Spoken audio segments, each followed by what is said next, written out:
자, 여러분 너무나 반갑습니다. 지난주 주일 예배를 통해서 올해 첫 예배를 드렸고요. 오늘은 첫 주중 예배입니다. 사실 저한테는 주중 예배나 주일 예배나 별로 이렇게 다를 바가 없는 느낌이 강한데요. 오랫동안 미니스트리를 하고 또 주중 주일 예배를 이렇게 드리다 보니까 필요가 다르다는 것을 알게 됩니다. 그러니까 주중은 다들 이렇게 직장을 다니고 뭔가 일을 하다가 와서 좀 되게 지쳐 있고 집중하기가 좀 어렵고 또 교제와 또 격려와 또 위로가 많이 필요한 시간이기도 하고요. 또 주일 예배 때는 다들 좀 잘 있고 또 잘 준비되어져서 와서 또 어떻게 보면 약간은 좀 하나님께 드리는 예배 뭐 제사 이런 것까지는 아니지만 성찬도 있고 그러다 보니까 그런 느낌이 좀 강하죠. 약간 하우링이 뜨는데요. 네. 앞에 모니터를 좀 줄여주시면 될 것 같아요. 모니터를 조금 줄여주세요. 그래서 설교 준비를 하다가 보면 주일과 주중을 똑같이 하기가 좀 어렵더라고요. 그러니까 똑같이 해봤더니 불평하시는 분들이 많았어요. 여기 안 계시네요. 그래서 제가 좀 더 밀도 있게 가려면 뭐 주일이건 주중이건 예배는 예배니까 착착착착 밀어붙이면 1년에 책 2개 정도는 할 수 있겠다 이렇게 생각을 했는데 형제 자매들의 필요를 생각해서 좀 그러한 것은 지양을 하고 주일은 좀 주제 중심으로 설교를 하고 그리고 주중에는 좀 시리즈 중심으로 이렇게 하는 걸로 바꾼 지가 꽤 됐습니다. 뭐 그런 건 많이 눈치채셨죠? 그래서 올해 벌써 떴네요. 이거 보고 웃으셨나? 네. 자, 그래서 1월 한 달은 1월 한 달은 복음의 향기, 그리스도의 향기에 대한 설교 말씀을 제가 좀 준비를 하고 있고요. 왜냐하면 그건 되게 중요합니다. 이거 보시지 말고 이거 보면 또 이제 포커스가 흐려져. 안 넘어가네. 잘 넘겨주셨네. 전도에 대한 컨셉, 우리가 복음을 전한다라는 것에 대한 그런 관념들이 이제 고정관념이라고 부르죠. 우리 머릿속에서는 이런 걸 거야라는 게 많이 잡혀 있거든요. 근데 좀 그것과 좀 대치되는 개념도 성경에는 있다. 고정관념을 넘어서는. 그래서 그러한 부분들을 1월 한 달 동안은 좀 말씀을 좀 전하려고 하고요. 주중 예배 설교는 연말부터 연시에 이르기까지 꽤 오랜 시간 고민하고 기도하고 했는데 결국 결정하기는 어렵진 않았습니다. 그래서 오늘 설교 말씀은 야고보서 말씀입니다. 그래서 조금 관념적인 설교 주일날, 그 다음에 조금 프랙티컬한 설교 주중 예배, 이렇게 해서 올해 한 2월달 정도, 2월까지 끝낼 수 있으면 좋겠다라는 생각을 가지고 가보도록 하겠습니다. 안 되면 3월까지 하고요. 자, PPT 띄워주세요. 오늘 설교 말씀의 제목은 인생은 어렵고 힘듭니다. 네. 이거는 우리 박재호 목사님이 우리 요들 MT에서 뭐라 그랬지? 그 설교 제목이? 잘 되지 않아도 괜찮지 않아도 괜찮아 뭐 이거였죠. 그래서 뭐 그게 되게 좋았다고 수연이가 와서 막 이야기하고 그랬어요. 집에 와서 한참 이야기했어요. 그래서 수연이 인생이 힘들었구나 이렇게. 그래서 괜찮지 않아도 괜찮어 이렇게. 야, 훌륭하다. 근데 저는 대놓고 인생은 어렵고 힘듭니다 이렇게 썼습니다. 괜찮아 이게 아니라 이게 야고보서의 핵심이에요. 야고보서 예? 이거 괜찮아 없어. 박재홍 목사님 설교에 오마주인데 느낌은 좀 달라. 그래서 늘 저는 좀 하드하잖아요, 그렇죠? 좀 하드하게. 예? 그래서 아무튼 고통 속의 기쁨 뭐 이런 겁니다. 그래서 아닌가요? 막 숨이 가빠올 정도로 달리고 막 심장이 터질 것 같고 그럴 때 느껴지는 그 러너스 하이라는 그런 게 있거든요, 여러분. 꼭 겪어보시길 바랍니다. 예. 그리고 미니스를 하면서 막 욕 엄청 먹고 막 죽이려고 하는 것 같고 막 그런데 또 그때 또 살아남는 그 쾌감 뭐 이런 것도 좀 있어요. 아, 이게 내 능력이 아니구나. 이거 오직 주님만이 하시는구나. 야, 그럴 때 막 저절로 하나님께 영광을 돌리게 되고 인생은 어렵고 힘듭니다. 야고보서입니다. 자, 야고보서 1장 1절로부터 8절까지의 말씀 쭉 한번 읽어보겠습니다. 하나님과 주 예수 그리스도의 종인 야고보가 세계에 흩어져 사는 12지파에게 문안을 드립니다. 나의 형제자매 여러분, 여러 가지 시험에 빠질 때 그것을 더할 나위 없는 기쁨으로 생각하십시오. 여러분은 믿음의 시련이 인내를 낳는다는 것을 알고 있습니다. 여러분은 인내력을 충분히 발휘하여 조금도 부족함이 없고 완전하고 성숙한 사람이 되십시오. 여러분 가운데 누구든지 지혜가 부족하거든 모든 사람에게 아낌없이 주시고 나무라지 않으시는 하나님께 구하십시오. 그리하면 받을 것입니다. 조금도 의심하지 말고 믿고 구해야 합니다. 의심하는 사람은 마치 바람에 밀려서 출렁이는 바다 물결과 같습니다. 그런 사람은 주님께로부터 아무것도 받을 생각을 하지 마십시오. 그는 두 마음을 품은 사람이요 그의 모든 행동에는 안정이 없습니다. 야고보서 1장 1절로부터 8절까지의 말씀에 보면 처음부터 대뜸 야고보가 들이대는 말씀이 나오죠. 그래서 이 말씀이 어떠한 맥락에서 쓰인 것인지를 조금 더 설명을 약간 해드리고 그리고 본문으로 넘어가도록 하겠습니다. 여기에 보면 처음에 뭐라고 이야기하냐면 하나님과 주 예수 그리스도의 종인 야고보가 세계에 흩어져 사는 12지파에게 문안을 드립니다. 이렇게 이야기를 했어요. 그러니까 수신인이 누구예요? 12지파죠. 세계에 흩어져 사는 12지파. 그러니까 뭘까요, 여러분? 이스라엘의 12지파가 왜 세계에 흩어져 살죠? 그러니까 묘한 뉘앙스가 있잖아요. 유대인들인 거죠. 이스라엘인 거죠. 그런데 예수님 시대에는 12지파가 있다? 없다? 없었어요. 유다만 살아남아서 유대와 사마리아가 있었지. 그렇죠? 유다와 나머지 지파에는 없었어요. 그래서 신약 시대의 세계는 유다 지역과 사마리아 지역과 그것을 넘어선 이방 지역이 있었던 겁니다. 카테고리로 따지자면 그렇게 되어 있었죠. 그런데 놀랍게도 이 야고보는 세계에 흩어져 사는 12지파라는 표현을 해요. 이 사람 유대인이잖아요. 야고보는 누구냐면 여기에 예수 그리스도의 종이라고 썼는데 이 사람은 야고보는 예수님의 동생 야고보, 예루살렘 교회 지도자였던 야고보라고 합니다. 그런 관점에서 보면 야고보 자신이 스스로 제가 예수님 동생인데요 이러지 않잖아요. 그렇죠? 그거 강력할 것 같은데 굉장히 제가 예수님의 일거수일투족을 다 알고요. 그 껌 씹다가 이렇게 문지방에 붙여놓은 것도 알고요. 그리고 제가 과자 먹으려고 그랬을 때 침 뱉어갖고 제가 못 먹었어요. 뭐 이런 이야기를 야고보가 하면 얼마나 재밌겠어요. 예? 형의 숨겨진 이야기 뭐 이런 걸 수도 있잖아요. 그런데 야고보는 주 예수 그리스도의 종이라고 자신을 소개하죠. 대단히 변했죠. 마가복음에서 예수님 미쳤다고 잡으러 댕기던 분이 이제는 예수님이 자신의 주님이 됐죠. 그리고 그가 유대인으로서 가지고 있는 어떤 그런 마음인 것 같아요. 그러니까 그 흩어져 사는 12지파라고 표현한 것은 디아스포라에 사는 유대인들에게 쓴 것이다 이렇게 볼 수가 있습니다. 그런데 이 말씀에 특징이 있어요. 야고보서의 특징, 굉장히 간략한 특징인데 방금 말씀드린 유대인 중심으로 쓰여진 책이었다라는 것이고요.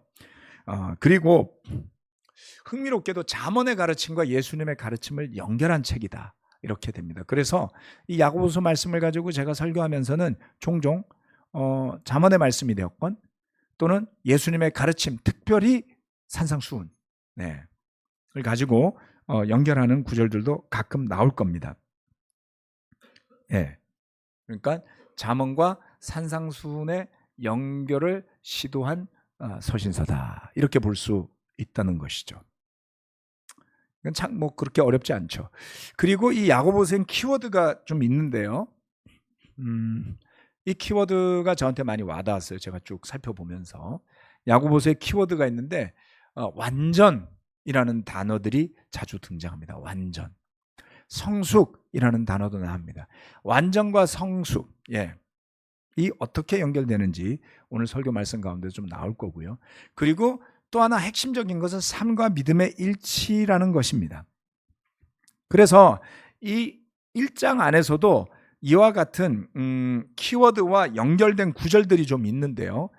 두 구절을 소개해 드리겠습니다. 야고보서 1장 4절 방금 읽었죠. 여러분은 인내력을 충분히 발휘하여 조금도 부족함이 없고 완전하고 성숙한 사람이 되십시오.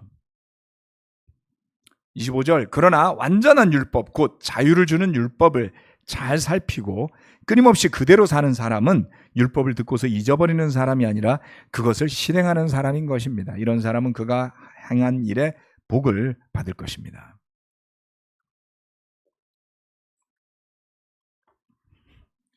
이런 말씀을 들으면 여러분은 어떻게 생각이 되세요? 야, 저거 내가 해봐야 되겠다. 이런 막 의지가 막 솟아오르세요? 아니면 조금도 부족함이 없이 완전하고 성숙한 사람이 되라고? 나 죽으라는 거야? 이렇게 느끼시는 분들하고 좀 나뉘어질 것 같은 느낌이 들죠. 아니면 완전하고 성숙한 건 나하고 아무 상관없어. 난 신경 껐어. 이런 분도 계실까요? 자, 말씀이 권면하는 것과 우리의 현실이 어떨까요? 말씀이 가이드하는 것과 권하는 것과 우리의 현실 사이에 좀 갭이 있지 않나요? 네. 현실은 늘 앞뒤가 좀 맞지 않아요. 네. 어떻습니까? 야고보는 그렇게 이야기했죠. 한 입에서 찬양과 저주가 나온다고요. 네. 형제 자매라고 하면서 한 몸의 지체라고 말하면서 서로를 헐뜯고 산다라고 이야기하죠. 또한 우리는 살면서 어떤 선택을 해야 되는데 염려를 선택할 것인가 아니면 믿음을 선택할 것인가 갈등할 때가 많죠. 그리고 그런 가운데 고난도 다가옵니다. 근데 놀랍게도 야고보서에서 나오는 고난은 부정적 뉘앙스가 아니에요. 우리는 고난을 좋아합니까? 싫어합니까? 고난 좋아한다 그러면 그거 좀 고난을 좋아한다? 이거 뭐지? 뭐 별로 안 좋은 단어들 있잖아요. 그런 거 자기 학대 뭐 이런. 그런데 고난이 이런 어려운 상황 속에서 우리를 하나님께로 몰고 가는 좋은 도구가 되어준다라는 것이죠. 고난이 목적이 있다는 겁니다. 그 고난을 잘 알면 고난을 슬기롭게 슬기로운 무슨 생활 이런 거 많지 않나요? 슬기로운 병영 생활 이런 거 있나? 수현이 군대 갔을 때 있었어? 슬기로운 깜빵 생활 이런 거 봤어요. 그렇죠? 슬기로운 병영 생활 군대에서 아무리 슬기롭게 해도 힘들어요. 아무튼 근데 슬기로운 고난 극복 뭐 이런 거 이야기할지 모르겠습니다. 또 어려운 도전은 뭘까요? 믿음과 삶을 함께 유지하기. 믿음이라는 것과 우리 삶을 어떻게 밸런싱할 것인가. 최악의 삶이 그런 거 아닌가요? 믿음 따로 삶 따로. 그런 사람을 우리 뭐라고 부르죠? 위선자라고 부르죠. 히포크릿이라고 그럽니다. 히포크릿은 연극하는 사람을 의미했죠. 자, 그래서 믿음과 삶을 함께 유지하는 것. 이런 것들이 여기에 나오는 것들입니다. 이건 넘어가겠습니다. 좀 설명해야 되겠다. 자, 믿음과 삶을 어떻게 유지할 거냐? 이런 것에서 야고보는 이 서신서를 통해서 뭐를 던지냐면 교회에 어떤 사람은 멋진 옷을 입고 들어오는 부자고요. 어떤 사람은 허름한 옷을 입고 들어오는 가난한 사람이었어요. 그랬더니 너는 저기가 있어 이렇게 말하면 큰일 난다 이렇게 가르치잖아요. 그렇죠? 그 부분에 가서 설교를 따로 하겠습니다만. 그래서 어떤 사람은 이거를 이렇게 풀었더라고요. 나에게 어떤 유익도 주지 않는 사람을 나는 어떻게 대하고 사는가? 그렇죠? 또는 이건 제가 쓴 건데요. 교회에서 불편하게 느끼는 형제 자매들이 있을 때 나는 그들을 어떻게 대할 것인가? 여러분 세례 받을 때, 제자가 될 때 교회 안에서 나를 불편하게 만들 사람이 있을 거라고 예상하고 받으셨어요? 아니었죠. 그래서 우리가 당황하는 거예요. 우리는 제자 파라다이스를 꿈꾸고 죄를 회개하고 거듭났더니만 또 다른 죄의 구렁텅이나 죄의 사우나 같은 데로 들어온 느낌을 받는 거죠. 네. 어떻게 대할 것인가? 가짜가 빠졌네요. 죄송합니다. 내 삶은 어떻게 살아낼 것인가? 현실적일 만한 그러한 내용들을 야고보가 이 서신서에서 다루고 있더라. 자, 이런 것들을 야고보서 말씀을 제가 준비하면서 여러분들과 함께 나눠보도록 하겠습니다. 딱 꽂힌 것들이 좀 있었어요.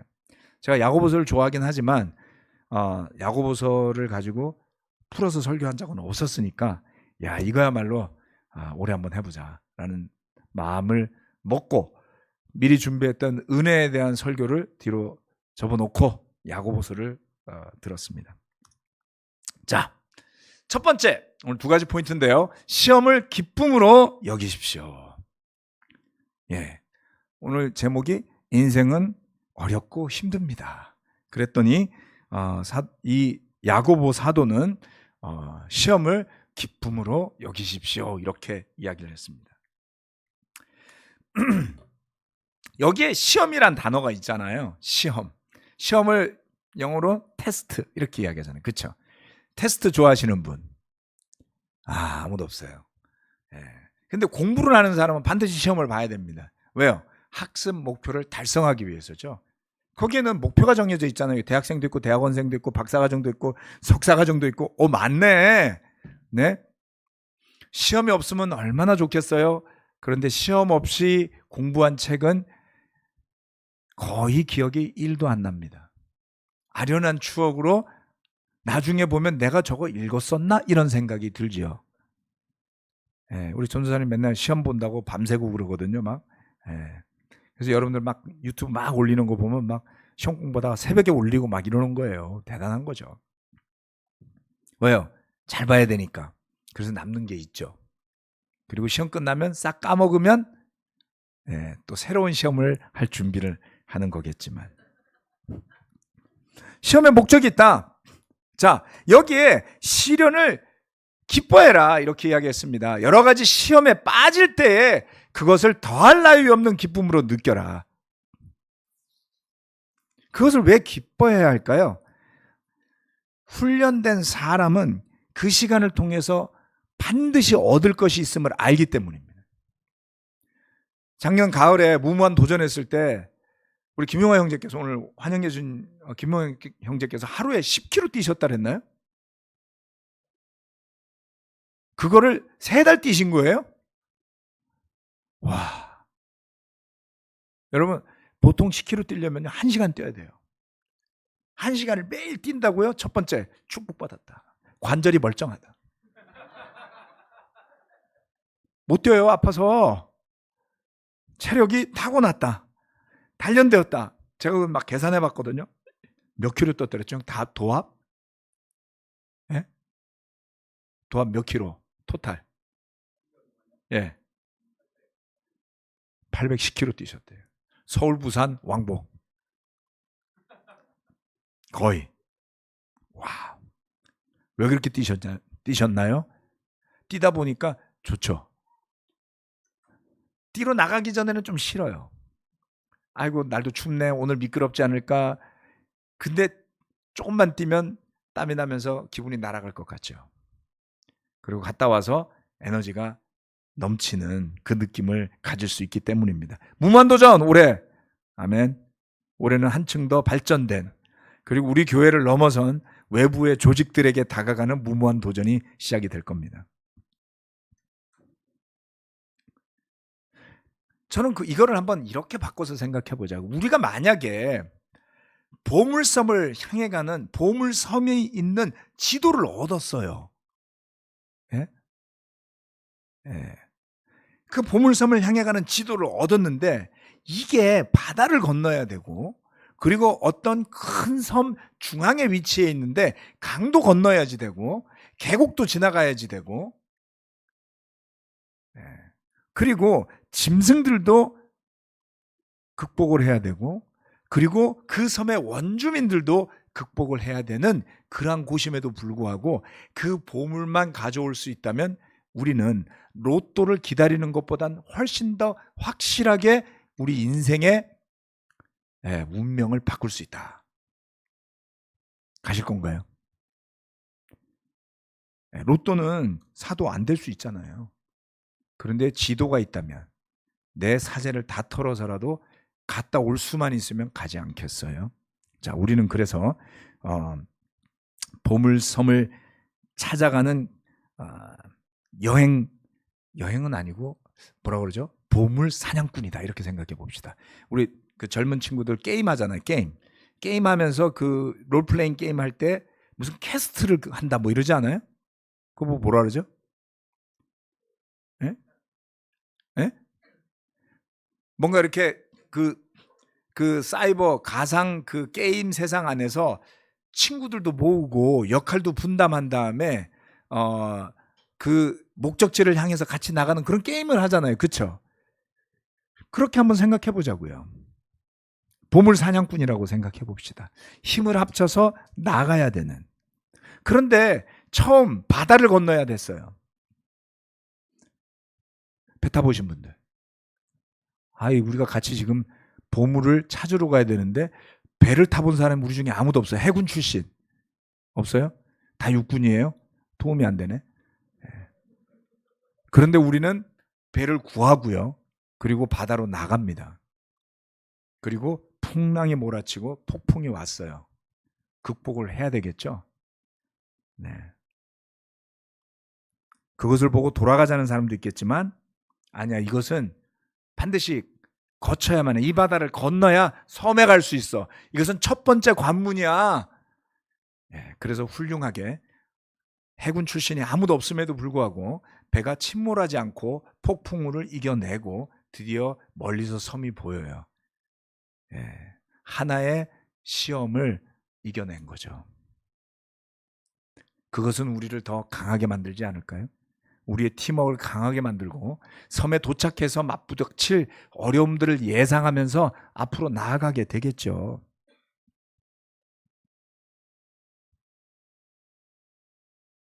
시간이 지날수록 하나씩 장애를 건너갈수록 우리는 보물을 향해 가까워져 오고 있다는 것을 알기 때문에 점점 더 흥분하게 될 겁니다.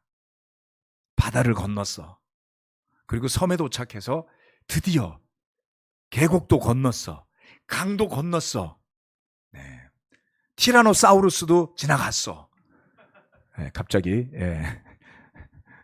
주라기 공원이 돼버렸어요. 그리고 마지막 원주민들도 물리쳤어. 얼마나 뿌듯할까요? 점점 더 보물을 향해 다가갈 때 얼마나 신날까요? 네. 그래서 그 시험들을 이겨나가면서 우리는 어려움이 다가와도 그것을 이겨낼 수 있다는 것을 알게 되고 이거 하나를 건너가면 그만큼 보물이 가까워 온다는 것도 알기 때문에 점점 더 힘을 내서 가죠. 그런데 마지막 퀘스트는 가장 어려워요. 히말라야 산이거든요. 예. 고지로 올라가야 되거든요. 산소가 모자라거든요. 반지의 제왕이 막 떠오르는 거죠. 그래도 포기할 수가 없잖아요. 거기까지 왔는데. 예. 죽을 것 같죠. 한 발자국도 못 내디디죠. 여러분 히말라야 정상 정복을 하는 사람들이요. 개인이 한 5천만 원을 내면 상업 등반이라고 그래갖고 5천에서 1억 사이에 히말라야 꼭대기를 갔다 올 수가 있어요. 그런데 마지막 구간이 있는데요. 그게 거리로는 800m라고 합니다. 800m면 여기서 홈플러스 정도까지 걸릴 거예요. 그런데 그거를 왔다 갔다 왕복하는데 20시간이 걸린답니다.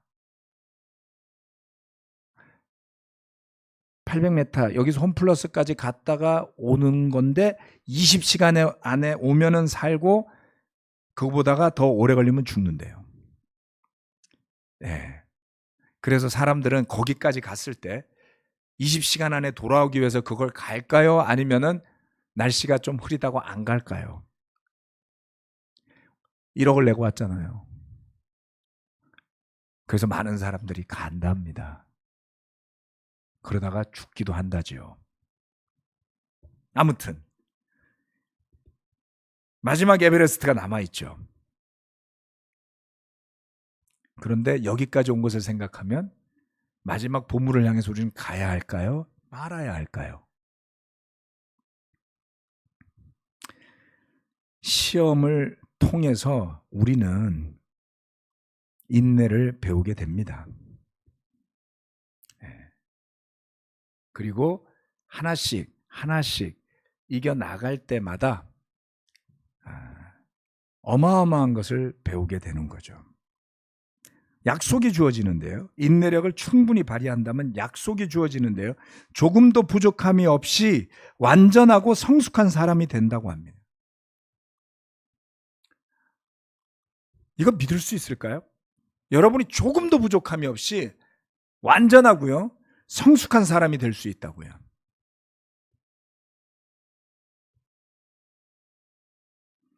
그 시험을 이겨내면 그 다음 단계로 갈 수 있는 준비가 되어지는 겁니다.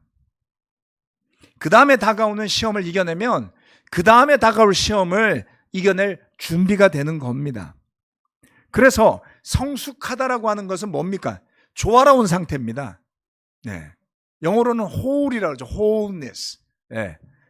빵집에 가면 whole grain 그런 말 들어보셨나요 요새? 통밀을 그대로 넣었다. 네.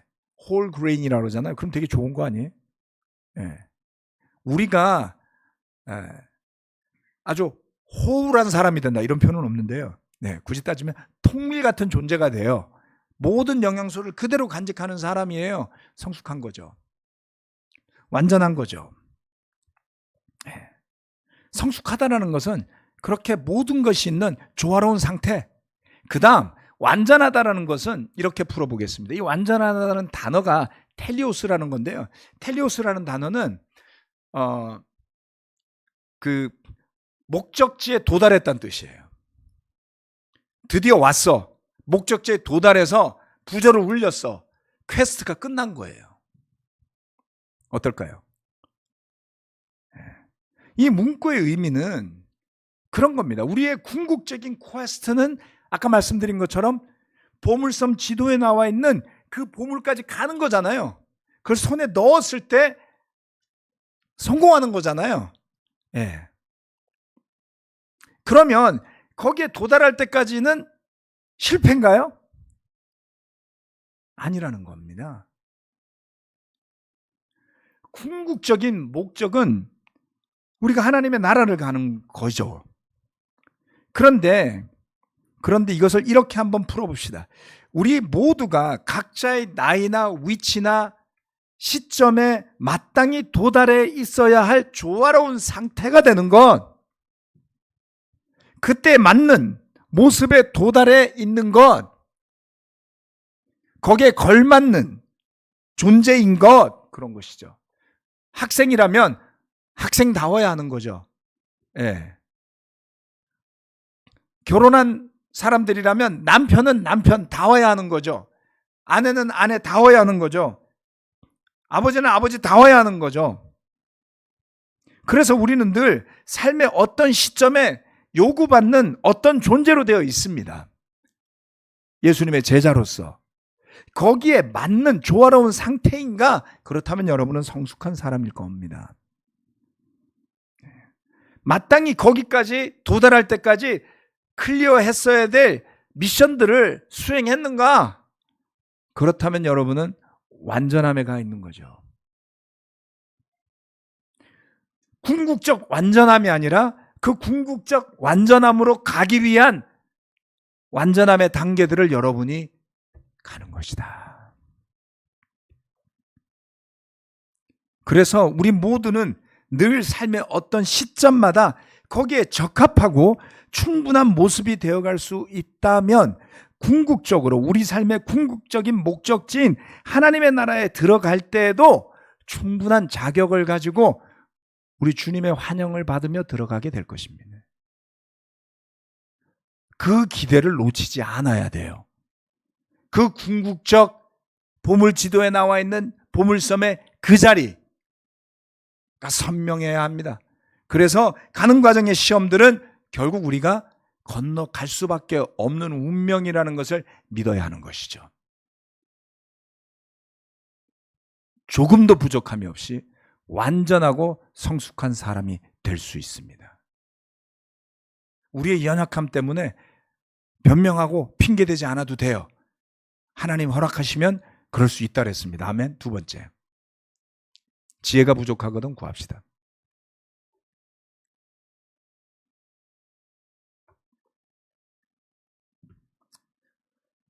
1장 5절로부터 8절까지의 말씀인데요. 지혜가 부족하거든, 이렇게 이야기했습니다. 지혜가 부족하다고 느끼시는 분들 마음속으로 손 들어보세요. 마음속으로 들어갈 때 확 드네. 네. 아유, 자의식, 자아 파악이 너무 잘 돼 있어요. 좋습니다. 아마 한 사람 빠짐없이 스스로 부족하다고 느낄 거래요. 아무리 똑똑한 사람이라 할지라도 남과 비교할 때 좀 똑똑한 거지 자기 스스로 마음속에서는 마음에 안 들 거려. 네.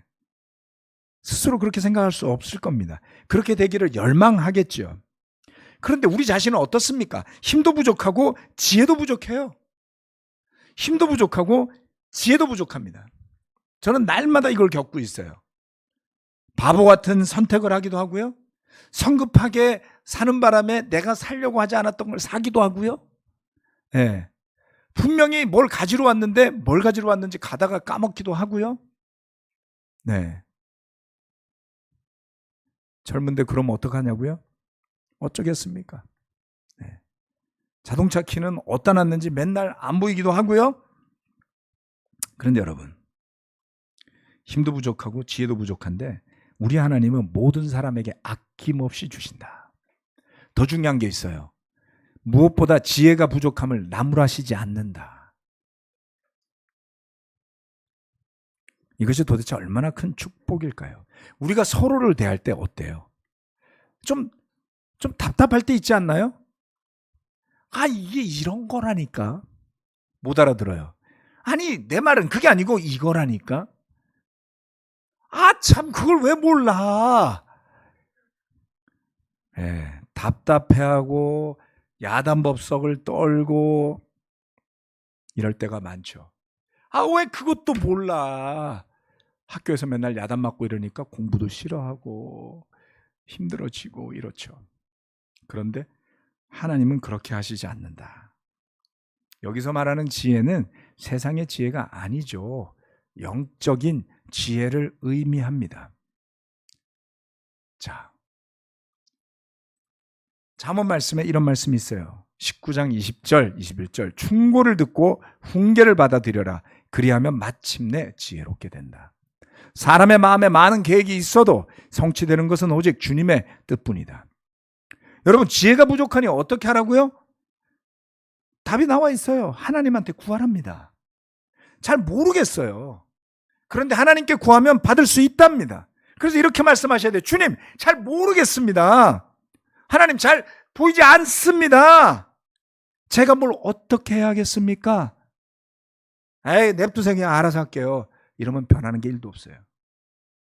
우리 한진영 여기 앉아 계신데요. 정말 겸손했어요. 나 외로워. 제발 좀 도와줘. 네. 정말 간절했어요. 이 사람 저 사람 만나는 사람마다 붙잡고, 네? 아무나 붙잡은 건 아니겠죠. 도와줄 만한 사람 붙잡았겠죠. 그때 그 겸손함은 제가 정말 지금까지 봐온 한진영 모습 중에 가장 겸손했어요. 모두 다 그럴까요?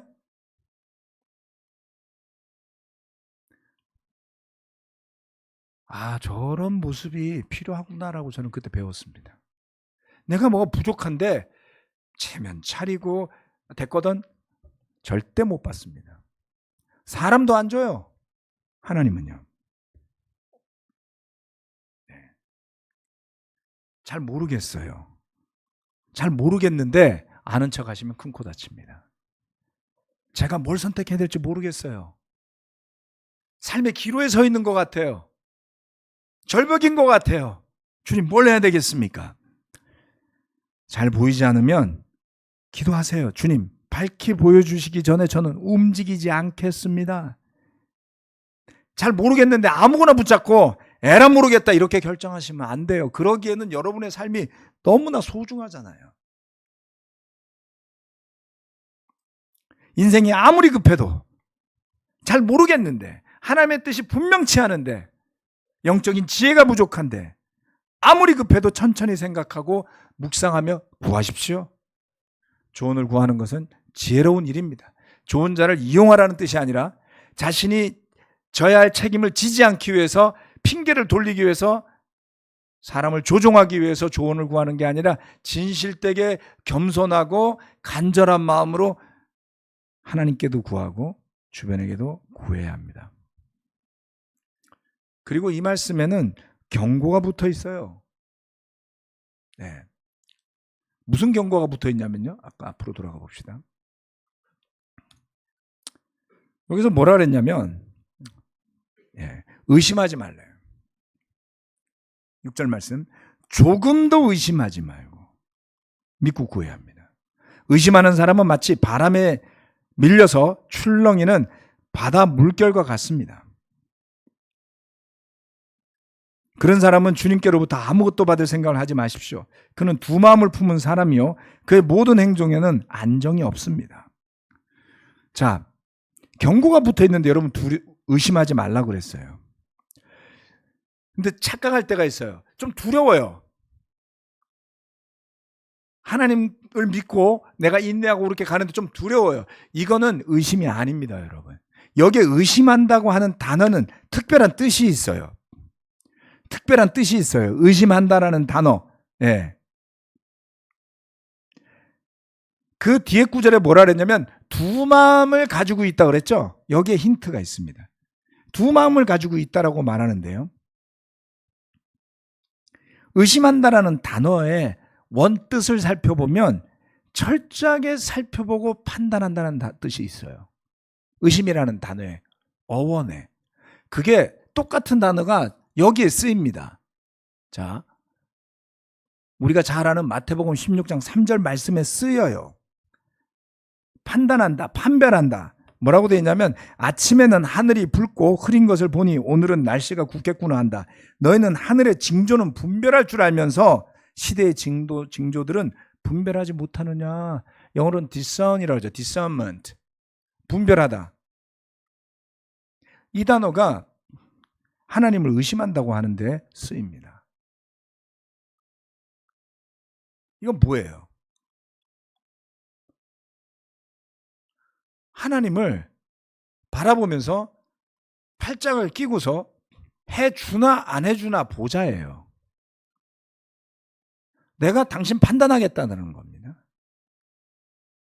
이게 두 마음이에요. 나는 내 길이 있고 당신이 하는지 보겠다. 이거 지켜보는 거잖아요. 의심은 그러한 것을 의미합니다. 지혜가 부족해요. 구해요. 그런데 나무라지 않고 주신다 그랬잖아요. 의심하지 말라 그랬잖아요. 받을 수 있을까? 못 받을 것도 같아. 이런 정도는 괜찮은 거예요. 그런데 하나님을 판단하려고 하는 때까지 가지 않도록 하라는 의미가 이 가운데 들어 있습니다. 우리가 하나님을 분별하겠다고 들면 하나님 기분이 어떠실까요? 그건 용서받기 힘들지 않을까요? 그게 뭔지도 모르고 그러고 살면서도 하나님을 믿는다 그러면 최고의 불행 아닌가요? 한 사람이 다른 사람을 의심해도 불쾌하고 기분 나쁜데, 그렇죠? 우리가 하나님께 지혜를 구하면서 팔짱을 끼고 하나님을 살펴보면 되겠습니까? 큰일 나는 겁니다. 사실은 이것은 우리에게 주어진 축복이에요. 우리 이미 부족할 겁니다. 잘 모르겠다. 어떻게 해야 될지 모르겠다. 고민이다. 이 갈등을 어떻게 풀어야 할지 모르겠다. 이게 정답이에요. 내가 내 방식대로 풀어버릴 거야. 내가 내 방식대로 해결해 버릴 거야. 그리고서 하나님이 알아서 해주시겠지. 만용이고요. 팔짱 끼고 서서 그래 하나님이 어떻게 하나 두고 보자.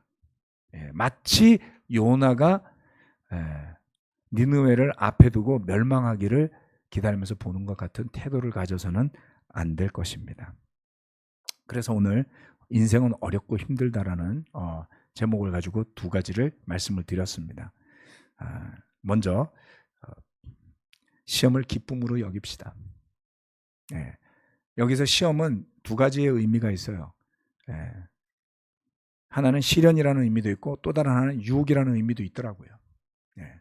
그런데 그것이 무엇이 되었건 간에 우리를 인내를 배우게 하고 그것이 우리를 오히려 조금도 부족함이 없고 완전한 사람이 되게 한다라는 기대를 가지시기 바랍니다. 그래서 우리는 보물 사냥꾼이 되어야 합니다. 두 번째, 지혜가 부족하거든 구하라고 하셨습니다. 모르는 것도 괜찮고요. 지혜롭지 않아 보여도 상관없습니다. 영적으로 잘 모르겠는데요. 아무 상관없습니다. 구하십시오. 그리고 하나님의 답을 기다리신다면 의심 없이 두마음 품음 없이 신실한 마음으로 간다면 하나님은 여러분의 신실함보다 더 큰 신실함으로 응답하시리라 믿습니다. 기도하고 마치겠습니다.